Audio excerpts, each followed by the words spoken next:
আজ মঙ্গলবার 15ই অগ্রহায়ণ 2025 সালের 2রা ডিসেম্বর, মেষ রাশি, মেষ লগ্ন, এরিস সাইনের জাতক জাতিকাদের আজকের দিনটি কিন্তু এক কথায় বেশ কাটতে চলেছে।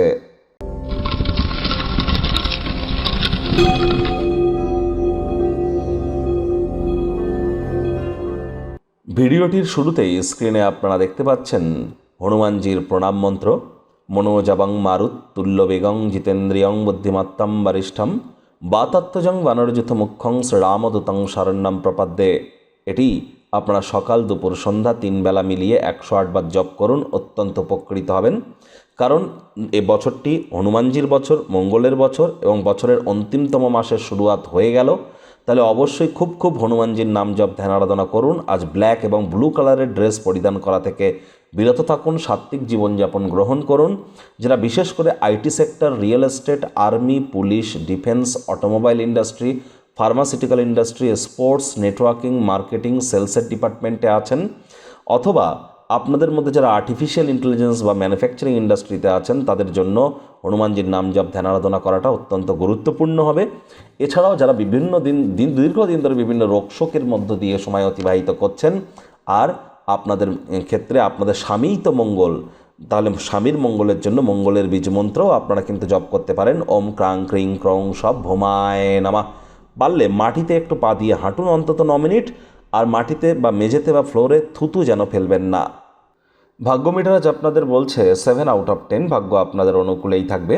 প্রেম, দাম্পত্য, কর্মজাগতিক ক্ষেত্রে আপনাদেরকে একটু সাবধানতা অবলম্বন করেই চলতে হবে। কায়িক পরিশ্রম হলেও শরীর মনে সতেজতা এবং তরতাজাই আপনারা অনুভব করবেন। দীর্ঘদিনের পুরনো রোগশোক, অসুস্থতা থেকে আজ মুক্তি পাওয়ার দিন, পরিত্রাণ পাওয়ার দিন। পেশিগুলিকে আরাম দিতে তেলটিকে শরীর দিয়ে একটু মালিশ করুন, লাভান্বিত হবেন। বাড়তি কিছু পয়সা করে উপার্জন করবার জন্য আপনার ক্রিয়েটিভ থিঙ্কিংকে কাজে লাগান। আজ নতুন উদ্যোগ, পরিকল্পনা, নির্মাণ কার্যের শুরুয়াত তো করা যেতেই পারে। চাকরিজীবী যারা আছেন তাদের অফিসে কম কথা বলে কাজ বেশি করতে হবে, মনের থেকে মস্তিষ্ককে বেশি দাম দিতে হবে। কোনো প্রকার অফিস পলিটিক্স বা গসিপিংয়ের অংশ যেন হবেন না, বসের কিন্তু কুনজরে আপনারা পড়ে যেতে পারেন। রাজনীতিবিদ যারা আছেন জনসংযোগ বৃদ্ধি করুন। হার্ডওয়ার্ক, কঠোর কায়িক পরিশ্রমের কোনো বিকল্পই কিন্তু নেই। আজ বিশ্রামের সময় খুব স্বল্প পাবেন, কারণ স্থগিত কর্মগুলি আজ আপনাকে ব্যস্ত রাখতে চলেছে। শিক্ষার্থী বিদ্যার্থীদের পড়াশোনায় মনোযোগ আরও বৃদ্ধি করতে হবে। উচ্চশিক্ষার জন্য যারা বিদেশ যাত্রার কথা ভাবছিলেন, ভাগ্যদেবী কিন্তু আজ আপনাদের পক্ষে নেই। সন্তান সন্ততি থেকে থাকলে তাদের দিকে সজাগ দৃষ্টি আপনারা বজায় রাখুন। হাউস ওয়াইফ যারা আছেন দিনের শুরুটা তাড়াতাড়ি করুন।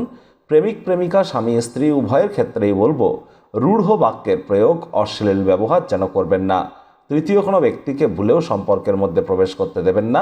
সম্পর্কের দুর্বলতা কিন্তু আরও বেড়ে যেতে পারে।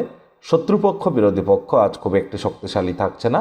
পরিবার, পরিজন, নিকটস্থানীয় ব্যক্তিবর্গ, বন্ধু স্বজন সকলের সাথেই ভাব ভালোবাসা বাড়বে। পরিবারের প্রতি সকল প্রকার দায়িত্ব সঠিক সময়ের মধ্যে সুনিপুণভাবে পালন করতে আপনারা সক্ষম হবেন। আজ আপনাদের উচিত ওয়েট অ্যান্ড ওয়াচ পলিসি গ্রহণ করে চলা।